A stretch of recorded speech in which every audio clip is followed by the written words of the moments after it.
You lie down. The room is dark. Your body is tired, but your mind stays awake. It's not an urgent thought. It's not a serious problem. It's just movement. You turn to the side, adjust the pillow, close your eyes again, and there it is, working. An old conversation reappears.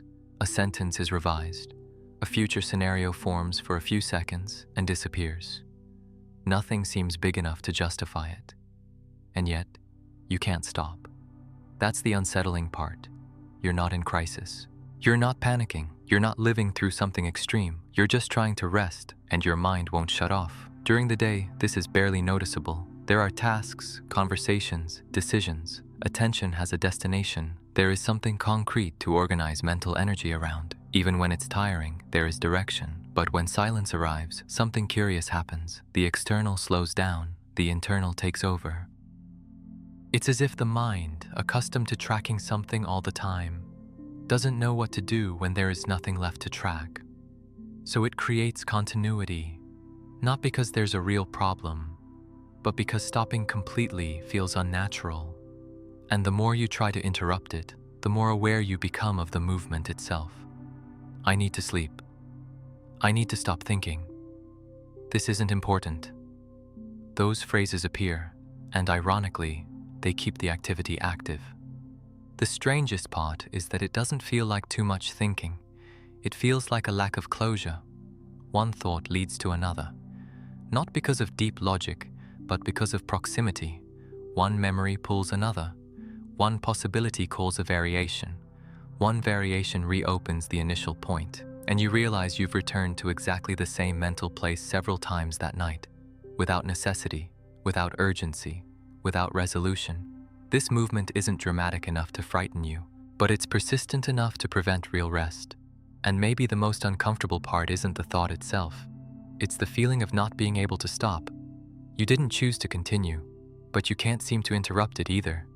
It's as if there's an engine running at low intensity, almost silent, but constant. During the day, external noise masks it.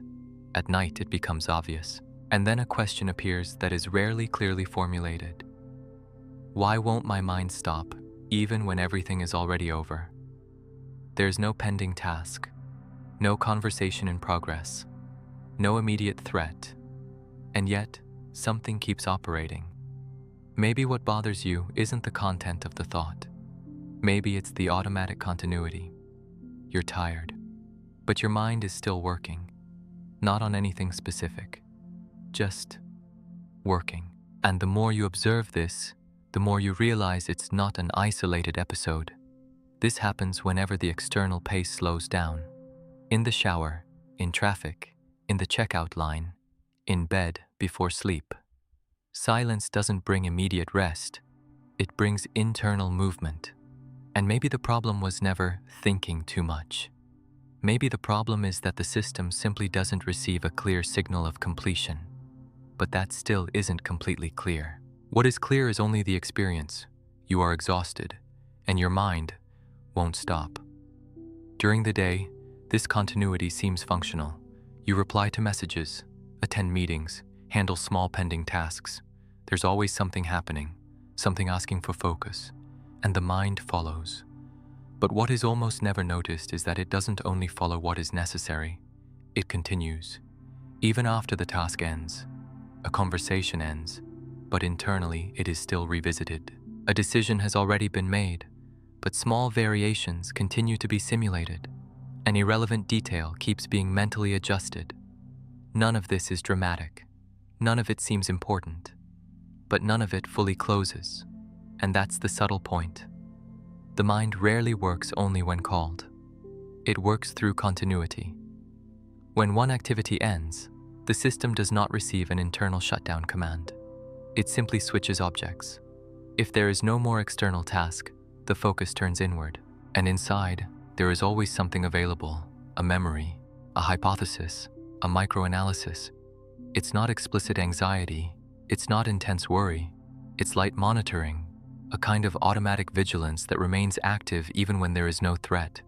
During the day, the intensity of external demands organizes this. At night, the absence of stimulus exposes the mechanism. The mind seems not to know what to do with the absence of a dominant task, so it keeps operating in tracking mode. This creates a curious sensation. You're not thinking deeply, but you're not at rest either. You're in constant transition. One thought pulls another, not because they're relevant, but because there was no closure. And closure rarely happens explicitly. You finish an external conversation, but internally it may remain open. You conclude a workday, but internally small fragments keep circulating, not as problems, but as active processes. And the brain doesn't differentiate well between intensity and duration. A concentrated effort can exhaust you, but it ends. Light and continuous processing can seem small, but it stretches for hours. And prolonged continuity consumes energy, without you clearly noticing. Maybe that's why, on emptier days, the fatigue feels greater. There's no dominant focus, no main task to organize attention. So the mind disperses, and constant dispersion is different from concentrated focus. In focus, there is beginning, middle, and end. In dispersion, there is only continuity, small open cycles, revisions that don't lead to new conclusions, simulations that don't produce decisions, nothing severe, but nothing closed. And when you try to force silence, something curious happens. You create another cycle. I need to stop. Why can't I shut off? This is wrong.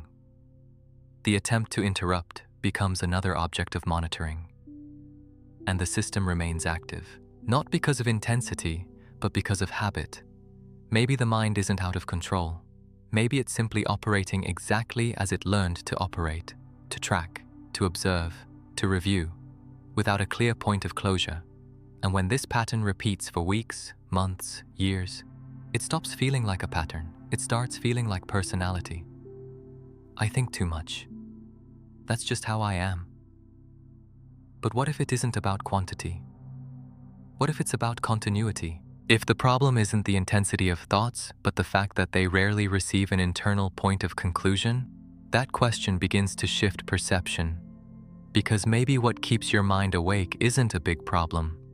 Maybe it's just a system that never learned to recognize when something has truly ended, and that changes the axis of the conversation. It's not about controlling content, it's about understanding the functioning. But there's something deeper here, because even when you recognize this pattern, it continues, and that raises another question. If it's not anxiety, if it's not urgency, if it's not too many tasks, what exactly keeps the engine running? There's a specific moment when this becomes more evident. You are exhausted. Your body asks for rest. The day was ordinary. Nothing extraordinary happened. And yet, when you lie down, something inside doesn't follow the body's rhythm. There's no crisis, no urgent thought. But there is movement, and perhaps the most unsettling detail is that you can't point to a central content. It's not a big problem. It's not a critical decision. It's not a painful memory insisting. It's flow. Small sequences linking without clear direction. A work detail pulls a social scene. The social scene pulls a future hypothesis. The future hypothesis pulls an old revision. Nothing demands immediate resolution, but nothing finds closure. And when there is no closure, there is persistence. This is where perception begins to reorganize. You spent a long time believing the problem was thinking too much. But maybe it isn't that. Maybe it's thinking without an ending. There is an almost imperceptible difference between reflection and looping. Reflection has progression. Looping has return. Reflection generates closure, even if provisional. Looping preserves activity. And the human mind is extremely efficient at preserving activity. It was shaped to track the environment, anticipate scenarios, review decisions. That is adaptive. What is rarely noticed is that this mechanism does not automatically shut off when the environment becomes safe. It continues, not because there is danger, but because there was no internal signal of completion. During the day, tasks provide that signal. You solve something. You send a message. You finish a meeting. There is a line that ends. But on the internal plane, many lines never receive that completion marker. They simply weaken. And something weakened is not the same as something closed. That's why it returns, with less intensity, but still available. And every time it returns, it consumes a little attention.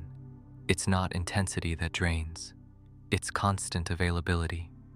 Maybe the reason you can't stop isn't the strength of the thoughts, but the fact that the system remains in a state of light readiness, always tracking, even when there is nothing essential to track. This creates a kind of active background, as if there were always an app running invisibly. You don't perceive it directly, but you feel the effect, a slight reduction in energy, a sensation of never being completely powered down. And then comes the effort. You try to force silence, try to block the thought, try to clear the mind, but each attempt creates another object of monitoring. Am I succeeding? Why am I still thinking? This shouldn't be happening, and the engine continues, not because it's too strong, but because it was never taught to recognize internal completion. Maybe the central point isn't making the mind stop. Maybe it's understanding why it continues, not as an enemy, but as a system that operates through continuity. And when you begin to see that, something changes. Not in immediate volume, but in interpretation. You realize you're not failing. You're not out of control. You're simply living inside a mechanism that rarely receives explicit closure. A mind that won't stop is not necessarily anxious. It is active by default. And perhaps the first shift isn't to silence. It is to recognize. To recognize that continuity is not urgency, that return is not always necessity, that not every thought that reappears requires renewed participation. That realization doesn't solve everything, but it changes the weight. Because when the loop stops being interpreted as obligation, it loses part of the force that kept it alive. And maybe that's exactly where something begins to slow down. Not through control, but through understanding. The mind may continue moving, but it no longer needs to carry the same degree of implied importance. And when importance decreases, intensity tends to change as well. Not dramatically, but gradually. Maybe "I can't stop" was never about incapacity. Maybe it was always about automatic continuity. And when that continuity stops being confused with threat, something begins, quietly, to rest. Not completely, but enough for you to notice the difference. And sometimes noticing is already the first real closure.